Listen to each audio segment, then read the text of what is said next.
ورحمة الله وبركاته، يا رب تكونوا بخير. ومع التفريع الخامس من دفاع الكاروكان، ذا كاروكان Advanced Variation Defense، من أشهر الدفاعات لعبا.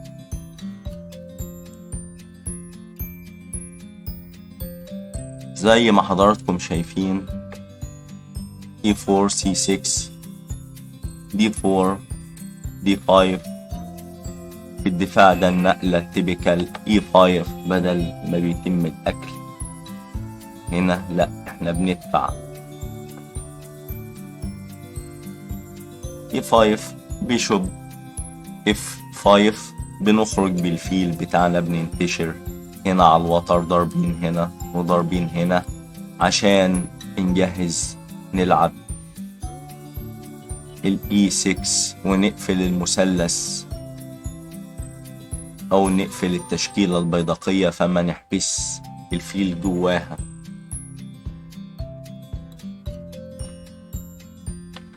H4 نقلة قوية جدا، بيقول له انت لو ناوي تبيت الناحية دي انا هعمل لك مشاكل جامدة جدا بدفعة البيادق عليك.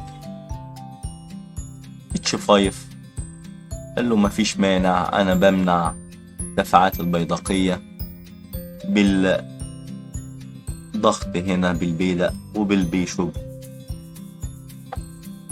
واللي عندك اعمل. بيشوب D3. قال له طب هات فيل في فيل، بيشوب في D3 كوين في D3 E6. والاسود دلوقتي قفل التشكيلة البيدقية بتاعته، فتح للوزير والفيل هيطلع هنا او الحصان هنا هنا ويبيت، او ممكن يبيت طويل. بيشوب G5 بيقول له انت ممكن تدفع عليا البيدق ده، بس ساعتها هياخد كشة قوية جدا هتخرب له الدنيا هنا.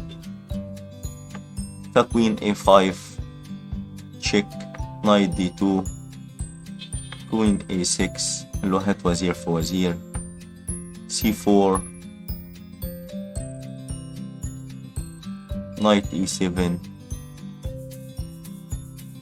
نايت G F3 نايت F5. وقف بالحصان بتاعه في مربع قوي جدا، تبيت نايت D7 D3 بيشوب D4 روك F D1 بيحمي الحصان بتاعه. نايت B6 بفكرة الضغط بزيادة على البيدق ده، على حس رابطة ما يقدرش يتحرك البيدق ده.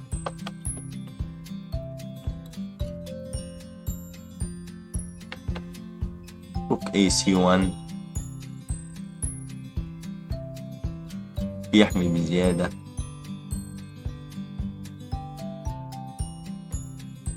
طب في سؤال، الاسود ما ياكلش هنا ليه؟ لان في C5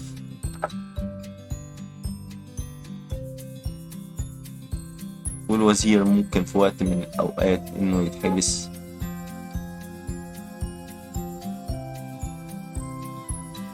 كوين A6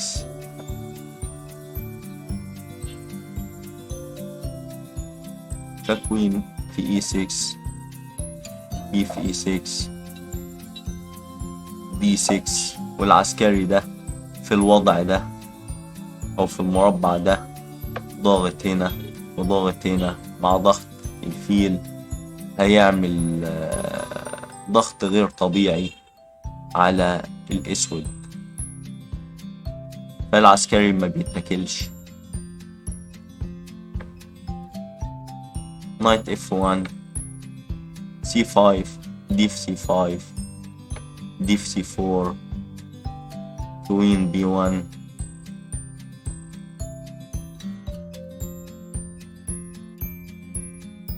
بيشوب في C5 B4 في رجع بيشوب E7 نايت G3 ولسه مع الادفانس فاريشن من دفاع الكاروكان ضد ال E4 E4 C6 D4 D5 E5 بيشوب F5 نايت D2 E6 نايت B3 نايت D7 نايت F3 H6 بيشوب E2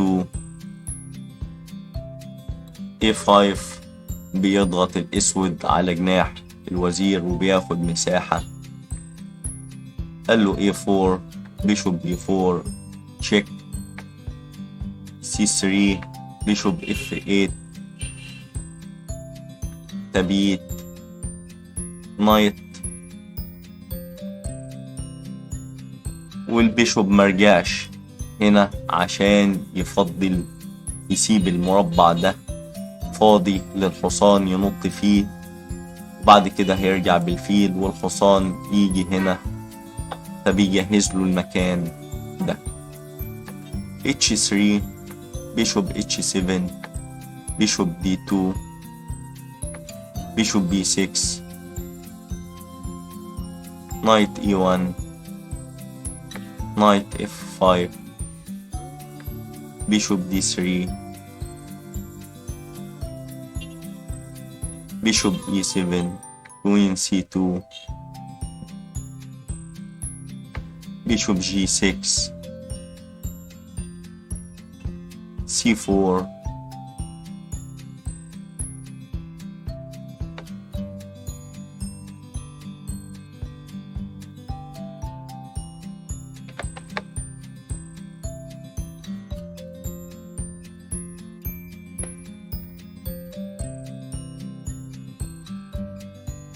بيقول لك النقلة دي غير دقيقة اللي هي C4.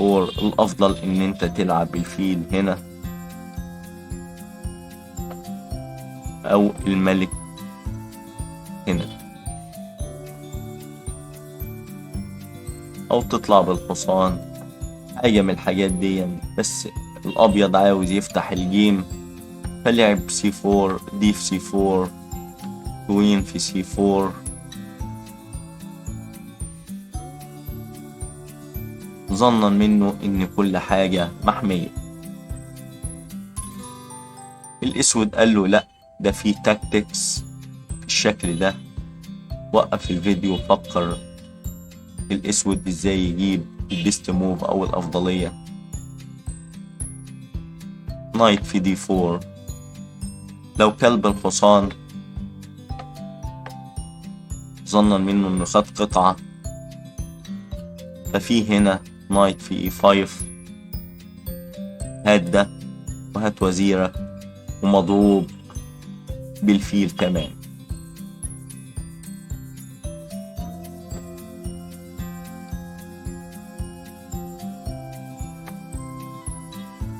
فالأبيض سابله الحصان وكل بيشوب في G6 على أساس إنه يبوظ له الجناح بتاعه ويمنعه من التبييت. F في G6 كوين A4 تبييت. قال له عاوز البيض أخده. بيشوب في H6 روك F5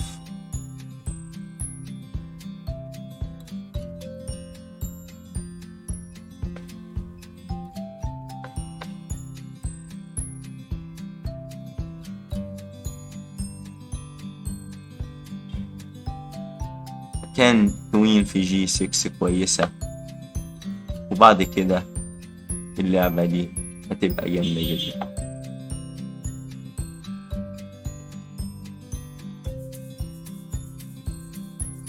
بس نايت في E5 تبقى قاتلة في كل الأحوال، فالأكلة برضو غلط.